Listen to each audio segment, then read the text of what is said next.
Semua kejuaraan dunia ada di sini. Vision Plus, House of Sports.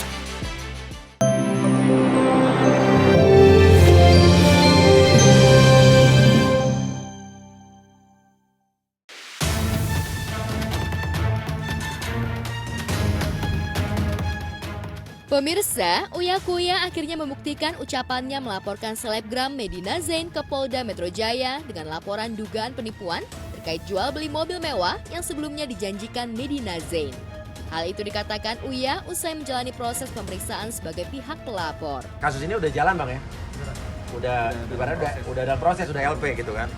Laporan tuh minggu lalu. Lupa tanggal berapa ya? Lupa tanggal berapa. Ya. Awalnya saya terlalu sabar dan diam aja. Tapi ya kasihan mulu. Ya gue kasihan mulu sampai gemes gue. Tapi karena saya mulai diancam, digertak, terus ternyata banyak korban-korban lain yang juga ternyata mengalami hal yang sama. Disitulah saya tergerak untuk bahwa ini nggak bisa dibiarin. Dalam laporannya, Uya Kuya yang didampingi Dennis Karista yang juga menjadi korban penipuan Medina mengaku sudah melakukan transfer sejumlah uang kepada Medina untuk membeli 2 mobil yang ditawarkan Medina kepadanya. Namun hingga uang sebesar 100 juta tersebut ditransfer Uya ke rekening Medina sebagai uang muka, namun hingga saat ini mobil yang ditawarkan tersebut tidak sampai padanya. Sementara uang Uya Kuya masih ada di tangan Medina. Bukti transfer, bukti chat lengkap, bukti rekaman pembicaraan, suara, dan rekening koran saya juga sudah ada yang dari bank sudah diminta. Rekening koran saya saat saya mentransfer uang DP dan saat dia memberikan saya bukti transfer 100 juta dan ternyata itu palsu. Dan pada tanggal dan jam yang sama rekening koran saya sudah diminta dari bank, sudah saya berikan juga bahwa tidak ada uang masuk sama sekali. Hal lain diungkapkan Uya yang membuat dirinya tidak bisa lagi menahan kesabarannya karena merasa terhina dengan ucapan yang kerap dilontarkan Medina kepadanya. Selain itu, Medina yang usianya jauh di bawah Uya dinilai berani memaki-maki dirinya yang lebih tua dan berusia 40 tahun lebih. Yang membuat saya akhirnya melaporkan ya karena saya diancam, digertak, katanya ada pasal pengancaman, dan saya nggak ngancam sama sekali. Terus UU ITE dan lain sebagainya, terus saya diomel-omelin, dimarah-marahin. Dan menurut saya udah umur 40 tahun ke atas, dimarah-marahin sama orang yang jauh di bawah saya umurnya, saya baru kenal juga, dan dia membohongi saya.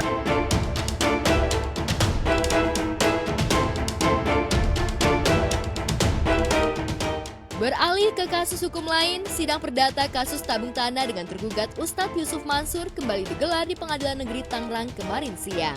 Sidang yang seharusnya menghadirkan saksi dari pihak tergugat itu batal terlaksana. Hal itu lantaran pihak tergugat tidak jadi menghadirkan saksi. Tidak banyak pernyataan yang diungkap kuasa hukum Ustadz Yusuf Mansur terkait ketidakhadiran saksi dari pihak tergugat. Seperti diungkapkan kuasa hukum Ustadz Yusuf Mansur usai menjalani sidang. Enggak, kami dari tergugat nggak mengajukan saksi. Ya terus gimana ini sidang hari ini di pending lagi dulu? Enggak, lanjut ke kesimpulan 2 minggu lagi. 2 minggu lagi kesimpulan. Ya. Dari pihak ibu sendiri gimana Bu mungkin untuk berjalan sidang ini seperti apa?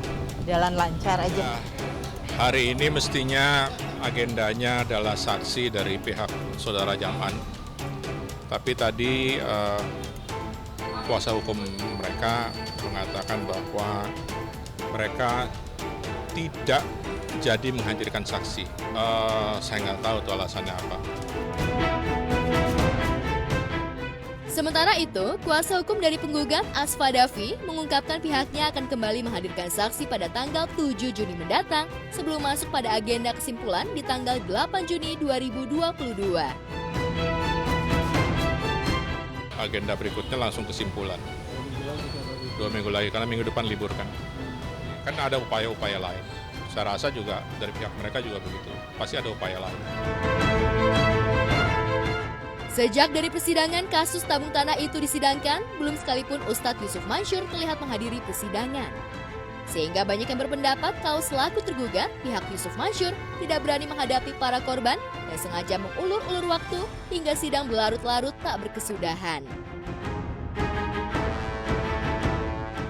Selaku pihak penggugat yang mewakili para korban yakni Surati, Yeni Ramawati, dan Aida Alamsyah merasa heran karena sampai dengan saat ini hingga hampir pada tahap kesimpulan pihaknya belum mendapat kejelasan dari pihak Yusuf Mansur terkait bisnis tabung tanah yang dijalankannya itu. Seperti diketahui, ketiga korban yang menggugat tersebut adalah pekerja migran Indonesia.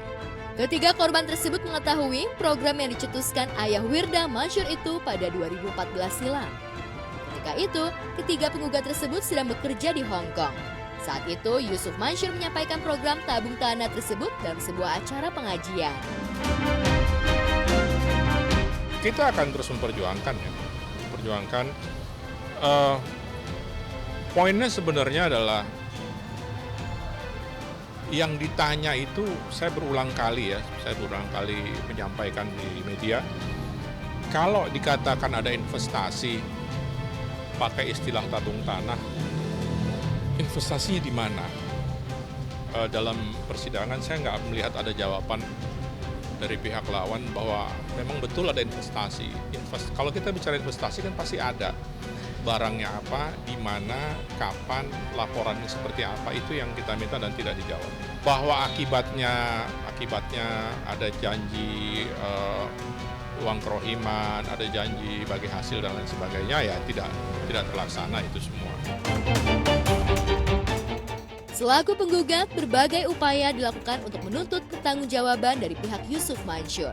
Lantas benarkah gugatan ketiga korban kasus tabung tanah tersebut akan dikabulkan majelis hakim? Saya nggak mau berandai-andai ya, karena semua kewenangan kalah menang itu majelis hakim yang memutuskan. Tapi kita sudah ikhtiar, kita sudah memberikan bukti-bukti, dalil-dalil kita, alasan-alasan kita harus sampaikan. Kita menghadirkan saksi juga yang tahu persis kejadiannya waktu di Hong Kong. Jadi kita serahkan saja sama majelis.